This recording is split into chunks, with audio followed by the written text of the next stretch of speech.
একটু আগে আমরা যাদের আমরা দেখলাম কি সুন্দরভাবে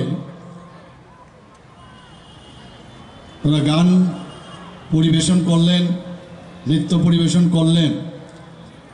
এখানে মার্চ পাস্টও আমরা দেখলাম, কিন্তু একটাবারও মনে হলো না যে তারা চ্যালেঞ্জ পারসন। কোনো অংশে আমি বলবো তাদেরকে বুঝাই গেল না যে আমাদের থেকে ওরা আলাদা। সাধারণ মানুষ যেভাবে চলাফেরা করে, যেভাবে কথা কয়, যেভাবে ওদের বডি ল্যাঙ্গুয়েজ সব কিছুই আমার কাছে মনে হলো যে ইচ্ছে করলেই যদি তাদেরকে সুযোগ সুবিধা দেওয়া যায় এবং তারাও এই সোসাইটির পার্ট অ্যান্ড পার্সেল, এটা আজকে কিন্তু এখানে প্রমাণ হয়ে গেল।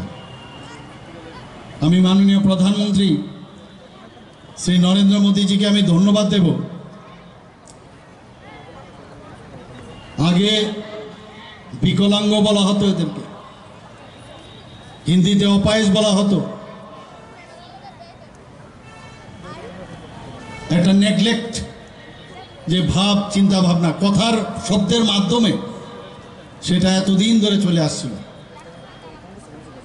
কিন্তু উনি প্রথমেই এসে যে কাজটা করলেন, দিব্যাঙ্গ এই শব্দটা উনি ব্যবহার করলেন। মানে divine soul, divine human being.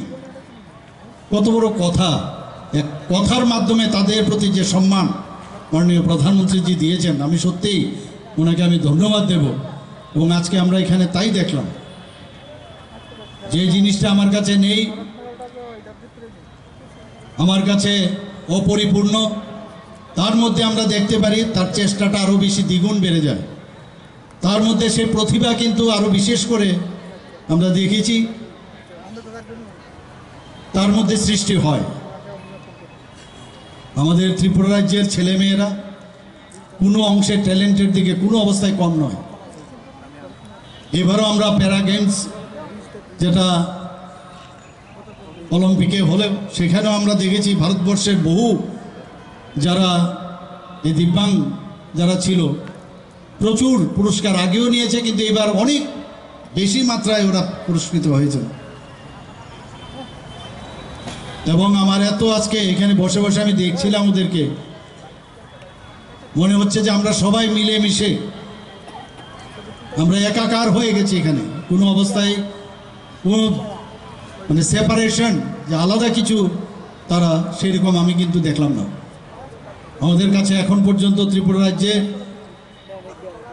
যে রেজিস্ট্রেশন হয়েছে, আমাকে মাননীয় মন্ত্রী মহোদয় বলছিলেন, সেক্রেটারি মহোদয় বলছিলেন যে প্রায় 36,000 এর মধ্যে রেজিস্ট্রেশন হয়ে গেছে। কিন্তু আমরা জানি যে আরও অনেক চ্যালেঞ্জড পার্সন আছে, তারা ধীরে ধীরে ধীরে ধীরে আমাদের রেজিস্ট্রেশন করাবেন। এবং মাননীয় প্রধানমন্ত্রীজিকে আবার আমি ধন্যবাদ দেব। আগে কয়েকটা জায়গায় খালি বলা হতো যে তারাই একমাত্র দিব্যাঙ্গ, কিন্তু এখন কিন্তু অনেক লিস্ট অনেক লম্বা হয়ে গেছে।